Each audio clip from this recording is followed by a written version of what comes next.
Welcome to the Jill on Money podcast. It is Monday, April 12th. I know if you really saw the headlines last week, you may not have focused on it. But this infrastructure deal, this $2+ trillion, I think it's $2.3 trillion, this is going to be pretty massive. And I think there's a good chance that because of the budget reconciliation process, that a big chunk of this is going to get through. Now, if you don't want to do the deep dive on the actual plan, I've got good news for you. Two things. One is go to the website, jillonmoney.com. Go read my article about this. I asked the question, will infrastructure spending supersize growth? That's like your deep dive. That's as much of a deep dive as you have to do with us, at least. The next thing you can do is if you just don't really feel like reading and you want to keep listening, stay tuned, because over the weekend, I appeared on CBS This Morning, the Saturday edition, to explain the infrastructure bill and how it could potentially impact the jobs market and the economy. So here is your, let's call it the Cliff Notes listening session for the infrastructure bill. President Biden released his $1.5 trillion budget proposal. It includes an 8% increase in agency operating budgets. And in the Oval Office Friday, the president says he hopes it'll have bipartisan support. Senate Republicans criticized the less than 2% increase in defense spending. The proposal does not include the president's $2 trillion infrastructure package.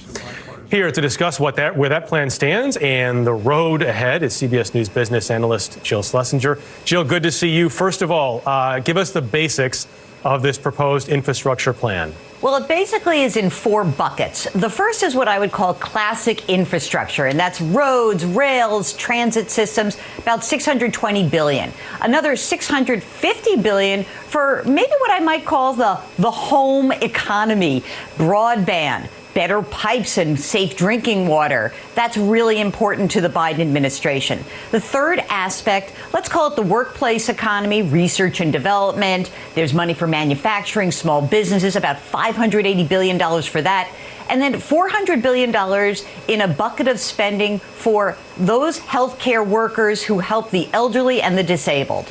Jill, that bucket, the caregiving bucket, it seems a little different than what we're used to. What's the rationale for that? Well, the rationale from the Biden administration is something called human infrastructure. I had to look this up myself, and basically it refers to spending by the government for education, for the general health and welfare of the population. The first time it was actually used was after World War II, when we had the GI Bill, where a bunch of veterans were very happy to be able to get low-cost mortgages, free education, and VA hospitals. So it's the infrastructure, but the human infrastructure. And as we all know, the GI Bill helped to fuel the middle class. Big question here for a lot of folks, both Democrat and Republican, how do we fund it? And what is the president's plan? The basic premise of funding is that corporate America has really done incredibly well over the last 30, 40, 50 years, and especially over the last 10 years, and that it is corporate America that will foot the bill for this. The first way to do that is through the actual corporate tax code. And remember that before we had the 2017 tax changes, we had corporations paying a top rate of 35%. That went down to 21%. The Biden plan will actually increase corporate taxes to 28%, so sort of splitting the difference. And then there's a number of ways that the administration would cut down on loopholes. There would be an effort to have a global minimum tax rate. That is to prevent a race to the bottom where countries lower their tax rates to bring companies to them, and a minimum tax for U.S. companies, as well as U.S. companies paying a certain percentage of their big money profits and have that tax at a 15% rate. So all corporate America, not individuals.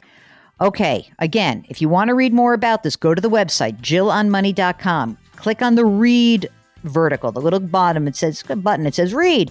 And there you'll see a longer form article about this, and you can chew on it a little bit and maybe tell me what you think about this. jillonmoney.com, that is our website. And if you have a question while you're there, maybe because something's jiggling your mind, hit the contact button. Ask that question. We will get it. And you can also sign up for our free weekly newsletter while you're there. So check it out, JillOnMoney.com. As always, wash your hands, wear your masks, maintain your physical distancing, do something nice for somebody today. We'll talk to you tomorrow.